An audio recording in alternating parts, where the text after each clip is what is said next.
Welcome again to Continent New York. Let's talk about Taiwan cuisine today. Have you ever tasted a flavor that instantly felt like home, even if you've never been there? Let me welcome you to the world of Taiwanese cuisine. A cuisine that's small in geography, but massive in heart, history, and flavor. Taiwanese food is like the island itself, full of layers. You'll find a mix of Fujian roots, Hakka tradition, indigenous influences, and even a touch of Japanese flair from our colonial past. But over time, all of these became something uniquely Taiwanese. Let's start with our most iconic dish, the beef noodle soup. It didn't actually originate in Taiwan. It was brought over by soldiers from Sichuan after 1949, during a time of war and displacement, or so-called civil war, which did not end it in theory as of today. After soldiers' retreat to Taiwan, something amazing happened. Local chefs transformed it. They simmered the broth with soy sauce, tomatoes, and spices like star anise and garlic, creating a deep, comforting flavor you won't forget. Every bowl tells a story. Rich broth, tender beef, chewy handmade noodles. For many of us, it's the taste of home. Some even say, your favorite beef noodle shop is like your second mother's kitchen. Fun fact, many early immigrants in Taiwan were farmers. They respect the cow as their partners that help them grow their crops. Therefore, many of them actually don't eat beef. There are lots of people from Taiwan today still practice that. It is not a religion, but it is culture. Now the humble hero of every Taiwanese home. Minced pork rice. It's just braised minced pork over rice. But don't let its simplicity fool you. The pork is slow cooked for hours, in a savory sweet mix of soy sauce, shallots, and 5-spice. The essence of it lies in removing the pork's gaminess and bringing out its natural sweetness. The collagen from the pork is slowly simmered until it melts, turning into a glossy, flavorful shine on top of the steamed rice. When that sauce soaks into hot steamed rice, magic. Every family may cook it a bit differently. Every city in Taiwan might somehow spice it a bit different. This dish represents Taiwan's spirit, warm, satisfying, and never pretentious. It's also the cheapest way to feel truly loved by your lunch. Next time you go to a Taiwan restaurant, make sure you try one of it.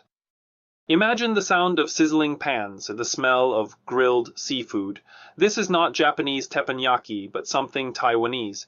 Here you'll find the legendary Oyster Omelet, or aka oyster pancake, a chewy, crispy mix of egg, oysters, and sweet potato starch, some vegetables in it, topped with a signature sweet chili sauce. It's weird, wonderful, and totally Taiwanese style. Street food isn't just convenience here. It's culture. It's where families bond, where teens date, and where tourists fall in love, one bite at a time. Every shop has its own unique sauce for their oyster omelet. 1,000 Hamlets in 1,000 people's eyes. I think we can apply the oyster omelet to it. Remember, order one of this next time you go to a Taiwan restaurant as well. So, Taiwan cuisine is also famous on small dishes, like the tapas in Spain and other European cuisines. I'd like to introduce you one of the most commonly known add-on, or in-between meal item. Kin of Taiwanese night snacks, salt and pepper chicken. It's crispy, juicy, and dangerously addictive. Think of it as Taiwan's answer to popcorn chicken. As a matter of fact, many restaurants use popcorn chicken on the menu so people will understand. But with basil leaves, 5-spice, garlic, and that unmistakable salty kick. Vendors marinate the chicken in soy sauce, rice wine, and garlic. Then coat it in sweet potato flour for that extra crunch. And when it hits the hot oil, that sizzling sound means only one thing: flavor is coming. What makes it truly Taiwanese? It's the freedom. You can add squid, tofu, mushrooms, sweet potato fries. And the vendor will deep fry it all, sprinkle with pepper salt, and serve it in a paper bag. It's casual, it's chaotic, and it's the taste of every night on the streets of Taiwan. Okay, now let's delve into a dish that epitomizes Taiwanese home cooking. 3 cups chicken. The name derives from its traditional preparation: 1 cup of sesame oil, 1 cup of soy sauce, and 1 cup of rice wine.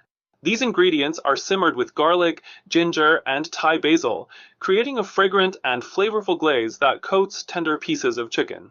The cooking process involves stir-frying the chicken in sesame oil with ginger and garlic, then adding the soy sauce and rice wine.